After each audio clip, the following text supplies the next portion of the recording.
টানা টানতাছো মিয়া, তুমি তো আমরা 100-র উপরে গাড়ি ভাগাইতেছো মিয়া। তোমার তো বাম্পার বুম্পার পাতলা বুঝলে কিচ্ছু খুঁজে পাইতেছি না মিয়া। 70 কইছি মিয়া, তুমি 100-তে গাড়ি ভাগাইছো মিয়া।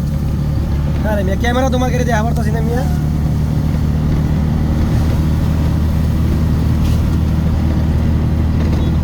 ও পুরো চুনা হয়।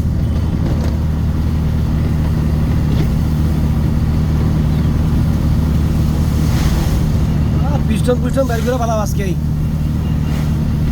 আরে সোহেল, পিস্টন মনে বাইরে হয়ে গেছে কেন কি? এই তো এরে ভাই, যেই টান্ডা দিছো পিস্টন বাইর করে ভালাইলা।